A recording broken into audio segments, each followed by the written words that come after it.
என்னோட பெயர் வந்து பாண்டியன். நான் திருப்பத்தூர்லேருந்து வந்திருக்கிறேன். நேற்று ஆட்டோவில் வந்து நோட்டீஸ் கொடுத்துட்டு இருந்தாங்க. அதை பார்த்துட்டு இந்த மனித நேய விழாவுக்கு வந்து கலந்துட்டு இருக்கிறேன். ரொம்ப சந்தோஷம், ரொம்ப சிறப்பாக நடந்துட்டு இருக்குது. எல்லா எப்படி கேள்வி கேட்டாலும் பதில் சொல்லிடுவீங்க இல்லைங்களா? 2000 வருஷத்துக்கு முன்னால் வந்து நபிகள் நாயகம் வாழ்ந்தார். அவர் வாழ்ந்தது வந்து நமக்கு குர்ஆன் மூலமா தெரிஞ்சுக்கிறோம். அவர் எதுக்கு வேணாலும் மேற்கோள் காட்டலாம்.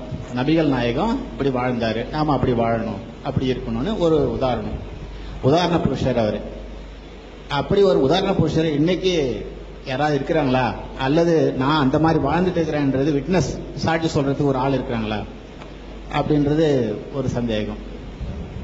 ரெண்டாவது வந்து இப்ப நீங்க இவ்வளவு விளக்கம் சொல்றீங்கன்னு வச்சுங்களேன், எந்த கேள்வி கேட்டாலும் ஒரு பதில சொல்லிடுவீங்க. குர்ஆனை எடுத்துக்குவீங்க, இல்ல நபிகள் நாயகம் ஏதோ ஒரு சுத்தி வலிச்சு ஒரு பதில சொல்லிடுவீங்க.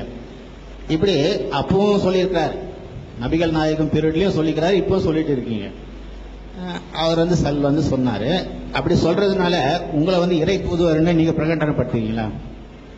நான் ஒரு மெசஞ்சர், நான் வந்து இப்படி சொல்றேன், உங்களுக்கு நாலேஜ் இருக்குது, ஃபுல்லா மைண்ட்ல வந்து நாலேஜ் இருக்குது, குர்ஆன் எல்லாம் தரவு பண்ணிட்டு இருக்கீங்க, மற்ற இதையும் பண்ணிட்டு இருப்பீங்க. ஏறக்குறைய உலகத்துல எத்தனை மதங்கள் இருக்குதோ எல்லாத்தையும் நீங்க வந்து தரவு பண்ணல பதில் சொல்லிட்டு இருக்கீங்க. அப்ப நீங்க மெசஞ்சர், இறை தூதுவர்னு உங்களை டிக்ளேர் பண்றதுக்காக இந்த மாதிரி வினாக்கள் எல்லாம் நீங்க பேசுறீங்களா அப்படின்னு பார்க்கணும். முதல் கேள்வி அது. ரெண்டாவது கேள்வி இது. அப்புறம் வந்து நீங்க எதாவது பதில் சொல்றதுனா நபிகள் நாயகத்தை தான் வந்து மேற்கோள் காட்டுறீங்க. நபிகள் நாயகம் இறைவனை சொன்னார், நீங்க நபிகள் நாயகத்தை சொல்றீங்க. இறைவனை புகழறது வந்து அவர் அதிகமா புகழ்ந்திருக்கிறாரு. நீங்க ஒரு நபிகள் நாயகம் உங்களை போற ஒரு மனிதன் தான், நம்மள போற ஒரு மனிதன். அப்ப எதுக்கு எடுத்தாலும் நீங்க நபிகள் நாயகத்தை தான் மேற்கோள் காட்டுறீங்க, இறைவனை விட்டுடுறீங்க இல்லையா? அப்ப இரண்டாம் நிலைக்கு வந்துடுறீங்க. அப்ப முதல் நிலையில் இருக்கிற அந்த இறைவனை அல்லாஹ்வை வந்து நீங்க வந்து பிரேஸ் பண்றது, அதாவது மகிமைப்படுத்துறதுலயே எல்லாத்துலயும் நீங்க குறைஞ்சு போயிட்டுருக்கீங்க இல்லைங்களா?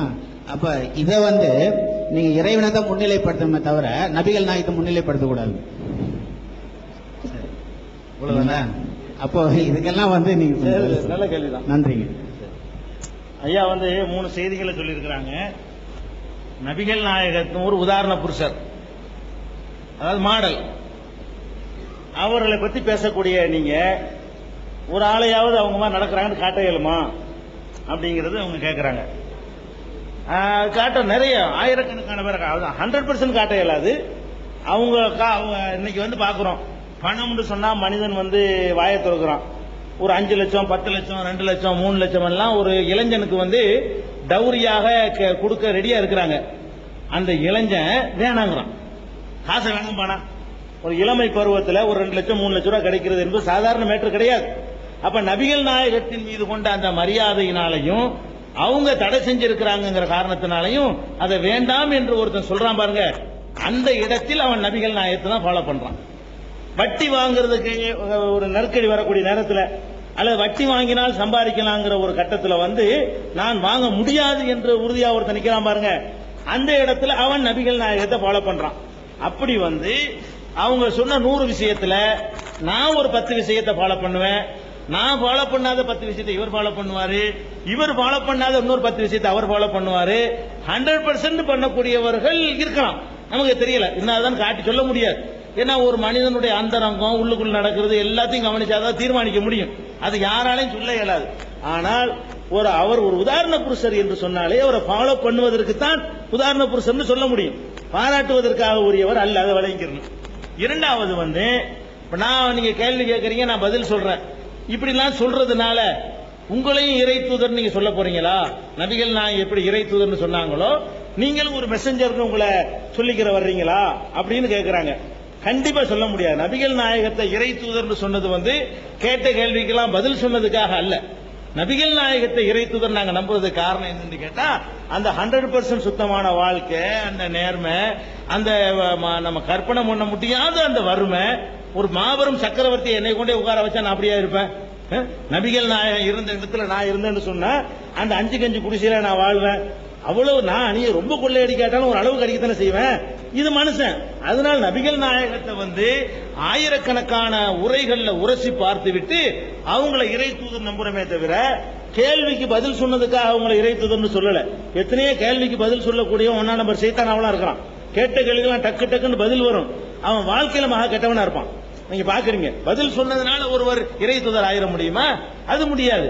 நான் பதில் சொல்றேன் என்று சொன்னா நான் வந்து நபிகள் நாயகத்தினுடைய அந்த அந்த ஹதீஸ் சொல்லக்கூடிய நான் அரபு மொழி படிச்சிருக்கிறேன். அதனால குர்ஆன் வந்து எனக்கு அரபில படிக்கும்போது எனக்கு விளங்கும். நபிகள் நாயகம் பேசுனது அரபுல அவங்க பேசுனது எனக்கு தமிழ்ல வழங்குற மாதிரி விளங்கும். அந்த விளங்குனதை நான் உங்கள்கிட்ட சொல்றேன். நான் சொல்றது வந்து நான் வந்து செய்தி வந்து சொல்வதில்லை, நானும் ஆராய்ச்சி பண்ணி கண்டுபிடிச்சும் சொல்வதில்லை. இருக்கிறதை எடுத்து சொல்ற வேலை தான் நம்ம செய்யறோமே தவிர அதனால நம்ம வந்து மெசஞ்சர் என்றெல்லாம் சொல்ல முடியாது. இன்னும் சொல்ல போனா நபிகள் நாயகம் சொல்லிவிட்டாங்க, எனக்கு பிறகு இறை தூதர் கிடையாது, நான் தான் கடைசி தூதர். அது குர்ஆனை இறைவன் பாதுகாத்து வச்சிருக்கிறான். இறை வேதம் பாதுகாக்கப்படாட்டி தான் இன்னொரு தூதர் வருவார். குர்ஆன் நபிகள் நாயகம் காலத்தில் அருளப்பட்ட மாதிரி இன்னைக்கு வரைக்கும் பாதுகாத்து நம்ம கைவசத்தில் இருக்கும் பொழுது இன்னொரு மெசஞ்சர் வர வேண்டிய அவசியம் கிடையாதுங்கிறதுனால யாரும் மெசஞ்சர் வரமாட்டாங்க என்று முஸ்லிம்களுடைய நம்பிக்கை. ஒரு காலத்தில் நாங்க அப்படி சொல்லவும் மாட்டோம். அப்படி சொன்னா வந்து முஸ்லிம்கள் ஏத்துக்கவும் மாட்டாங்க. தெளிவா இருக்கிறாங்க. நபிகள் நாயகத்துக்கு பிறகு இன்னொரு மெசஞ்சர் கிடையாது அப்படிங்கிறதுல. அடுத்து வந்து ஐயாவுடைய மூணாவது கேள்வி என்ன கேட்டீங்க?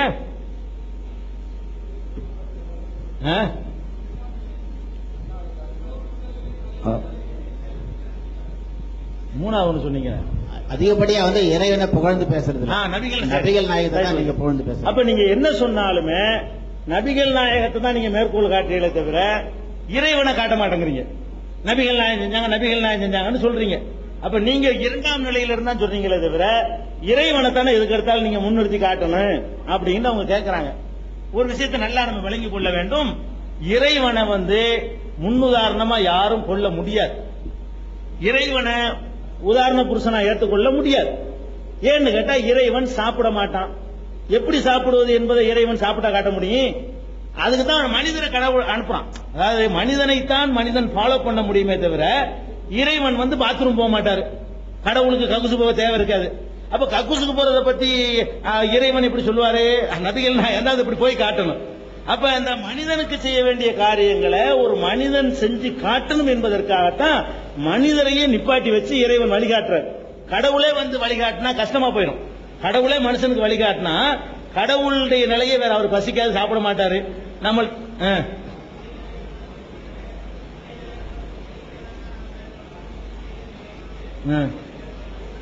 ஆமாமா ஆமா இறைநிலையை அடைய முடியாதுன்னு நம்ம சொல்றோம். இஸ்லாம் என்ன சொல்லுதுன்னு கேட்டா இறைநிலைக்கு வந்து இறைநிலை தாங்க உச்சம். கண்டிப்பா. அப்ப மனிதன் வாழ்வதற்கு மனிதனை மேற்கோள் காட்டலாம். ஆனா நீங்கள் இறைவனை பற்றி பேசும்பொழுது இறைநிலையான அந்த உச்ச நிலையை நீங்கள் பகிரப்படுத்த வேண்டும். அல்லது அந்த இறைநிலை என்பது எப்படி உள்ளது, அதன் தன்மை என்ன, அதன் குணாதிசயங்கள் என்ன என்பது போன்ற விளக்கங்கள் தான் நீங்கள் தர வேண்டும் என்று மனிதன் வாழ்வதற்கு வேண்டுமென்றால் மகானை நாம் காட்டலாம் அல்லவா? ஆக இறைவனை பற்றி பேசும்பொழுது அந்த உயர்ந்த நிலையான இறைவனை நாம் மேற்கோள் காட்ட வேண்டும். அதை பற்றி விளக்கங்கள் தர வேண்டும் என்று கேட்டுக்கொள்கிறேன். அதாவது இறைநிலையை பொறுத்தவரைக்கும் இஸ்லாம் என்ன சொல்லுதுன்னு கேட்டா இறைநிலையை மனுஷன் அடைய முடியாது. இஸ்லாம் சொல்லக்கூடிய ஒரே ஜட்ஜ்மெண்ட் என்ன தெரியுமா? இறைவன் நிலை வந்து யாராலும் அடைய முடியாத ஒரு உயர்நிலை. அந்த நிலையை பார்த்து பிரமிக்கலாம், அவனை மதிக்கலாம், அவனுக்கு அஞ்சலாம், அவனை வழிபடலாமே தவிர அதுல ஒரு அம்சம் எனக்கு வரும் என்று யாருக்காவது வந்துவிட்டதுன்னு நினைக்கவே கூடாது. இறைநிலை தனி என்று இஸ்லாம் சொல்கிறது. அதே நேரத்தில் வந்து கட்டளைகள் போடுகிற அதிகாரம் எல்லாம் இறைவனுக்கு தான் இருக்கிறது. என்னுடைய உரையிலேயே நபிகள் நாயகத்தை நான் சொன்னேன். அடிக்கடி நபிகள் நாயகத்தை சொல்லும் பொழுது இன்னொன்னையும் சொன்னேன். என்ன சொன்னேன்? குர்ஆனிலும் இப்படி இல்லை, நபிகள் நாயகம் இப்படி சொல்லவில்லைன்னு உங்களுக்கு சொன்ன. திருப்பி திருப்பி சொல்றேன். குர்ஆன்ல இல்லைன்னு சொல்றேன்ல, அதுதான் அல்லாஹ் சொல்றதுன்னு அர்த்தம். அதாவது இறைவனை சொல்றதுக்கு பதிலாக தான் நான் என்ன சொல்லியிருக்கிறேன், என்னுடைய ஒவ்வொரு விஷயம் வரதட்சணையை பத்தி பேச்சு வந்துச்சு. வரதட்சணையை கொடுக்கும்படி குர்ஆனிலும் இல்லை, நபிகள் நாயகம் சொல்லவில்லைங்கிறேன். குர்ஆனிலும் இல்லைன்னு நான் சொன்னதுக்கு என்ன அர்த்தம்? இறைவன் அப்படி சொல்லவில்லைன்னு அர்த்தம். குர்ஆன் தான் இறை வேதம் தானே. அப்ப இறைவன் சொல்வதற்கு பதிலாக அவனுடைய வேத புத்தகத்தை நான் சொல்லியிருக்கிறேன். ஒவ்வொரு தடவை மேற்கோள் காட்டும் பொழுதும் இது குர்ஆன்ல இல்ல, நபிகள் நாயகம் சொல்லல, நபிகள் நாயகம் மனிதர் அவரை சொல்லிவிடுறோம். குர்ஆன் தான் நமக்கு தெரியுமே தவிர இறைவன் நம்ம பார்க்கல. அப்ப இறைவனுடைய வேதத்தை சொல்றதன் மூலமாக குர்ஆனில் இல்லைன்னா இறைவன் சொல்லல. அப்ப இறைவனும் சொல்லல, நபிகள் நாயகம் சொல்லல. நான் முன்னிலை தான் படுத்திருக்கிறேன். இந்த குர்ஆன் சொன்னதுனால உங்களுக்கு அந்த ஒரு கன்ஃபியூஸ் வந்திருக்குது. ஒவ்வொரு விஷயத்தை நான் சொல்லும் பொழுது தீவிரவாதத்தை பத்தி கேள்வி கேட்டாங்க, அது குர்ஆன்ல இல்ல, நபிகள் நாயகம் சொல்லலங்கிறேன். அப்படின்னா என்ன அர்த்தம்? அல்லாஹ்வும் சொல்லவில்லை, நபிகள் நாயகமும் சொல்லவில்லைன்னு அர்த்தம். அப்ப அல்லாஹ்வும் சொல்லவில்லைங்கிறதுக்கு பதிலா நான் வேற வார்த்தையை பயன்படுத்தி இருக்கிறேன், குர்ஆனில் இல்லைன்னு. அதனால அந்த அவங்க ஒரே நபிகள் நாயகத்தை நீ சொல்லிட்டு இருக்கிறீங்களே, அல்லாஹ் விட்டுறீங்களே இந்த கருத்து வந்திருக்குது. ஆனால் குர்ஆனை சொல்லும் பொழுது இறைவன் சொல்லலைங்கிற அர்த்தத்துல நான் சொல்றேன். ஃபர்ஸ்ட் இறைவனை தான் சொல்லணும். கண்டிப்பா நபிகள் நாயகம் இரண்டாவது நிலை கூட இல்ல. இறைவனுக்கு அடுத்து ஒரு நிலையே கிடையாது. இரண்டாவதுங்கிறதுல கூட வைக்கலாது. இறைவன் அது ஒரு தனி. மனிதர்களில் நபிகள் நாயகத்தை முதலிடத்தில் வைக்கலாமே தவிர இறைவனுக்கு அடுத்த நிலையில எல்லாம் நபிகள் நாயகத்தை நாங்க வைக்க மாட்டோம். அதான் அது கரெக்ட். குர்ஆன்ல இறைவன் அர்த்தம். குர்ஆன்ல இல்லைன்னு சொன்னா இறைவன் சொல்லலன்னு அர்த்தம். இறைவன் அல்ல, குர்ஆனில் இல்லைங்கிற வார்த்தைக்கு அர்த்தம் இறைவன் சொல்லவில்லை, இறைவன் சொல்லி இருக்கிறான். அந்த அர்த்தத்தில் நான் சொல்றேன். அப்ப இறைவனை தானே முன்னிறுத்துறோம்.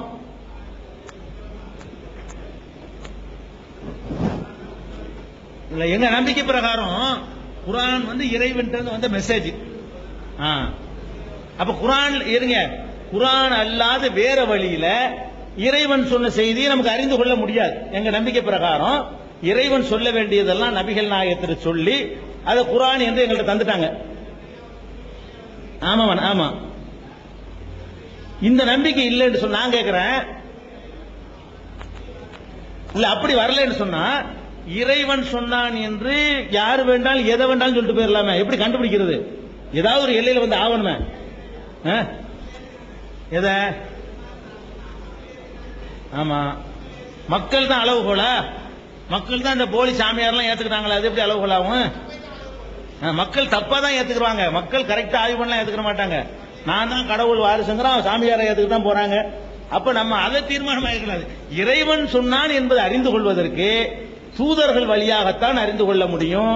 நபிகள் நாயகம் வழியா இந்த கொண்டாந்து தந்துட்டாங்க. வேற வழியில எனக்கு கடவுள்கிட்ட தொடர்புக்கு வழி இல்லை. அதனால அதான் நாம நம்புறது குர்ஆன்ல உள்ளதுதான் இறைவன் சொன்னது. வேற வகையில உள்ளது நமக்கு அறிய முடியாது. அதான் எங்களுக்கு தெரியும். சான்ஸ் இல்லையா? சான்ஸ் இல்லையில எந்த வழியில இறைவன் சொன்னது நீ அறிஞ்சுக்கிறீங்க? சொல்லுங்க, எனக்கு வேற வழி சொல்லுங்க. இறைவன் சொன்னதை முகமது நபி இறைவன்ட்ட வாங்கி தந்துட்டாரு நான் சொல்லிவிட்டேன். நீங்க வேற வழியில எப்படி அறியலாங்கிறீங்க? நம்மள்ட்ட கடவுள் பேசுவாருங்கிறீங்களா? என்கிட்ட உங்கள்ட்ட வந்து பேச போறாரா? இல்ல. சரி, பேசுவார் நீங்க நினைச்சாலும் அதை எப்படி ப்ரூவ் பண்றது? அது பெரிய விஷயங்கள். அது அதான் அதனாலதான் என்ன சொல்றோம்னா நிறுத்திடணும் ஒரு அளவோட. எது நம்மளை குழப்பமோ, எது நம்மளை பலவிதமான ஏமாற்றுக்காரர்களும் வந்து இறைவன் என்கிட்ட பேசினான்னு சொல்லலாம்ல. ஏமாற்றக்கூடியவர்களும் வந்து இறைவன் என்னிடத்துல பேசினான்னு நம்மளை ஏமாத்திட்டு போகலாம். ஒரு நம்பிக்கையான ஒரு ஆள் மேல பாரத்தை போட்டுவிட்டு சரி இவர் எல்லா வகையிலையும் சோதனையில தேடுறாரு, இவரும் நிறுத்திக்கிறோம். அவர் வந்து அப்பழுக்கற்ற ஒரு ஆளா நிரூபணமா இருக்கார் வரலாற்றுல அப்படின்னா நமக்கு பாதுகாப்பு. இல்லன்னு வாசலை திறந்து வச்சீங்கன்னா உங்கள்ட்ட ஒருத்தர் 10,000 ரூபாய் கடன் கேட்பாரு, நீங்க கொடுக்க மாட்டேங்க. இல்ல இறைவன் தான் வாங்கிற சொன்னாரு பாரு, வருமா இல்லையா? இறைவன் தான் வந்து சொன்னார் நீங்க கொடுங்க பாரு, அதெல்லாம் வந்துடுற. சரி.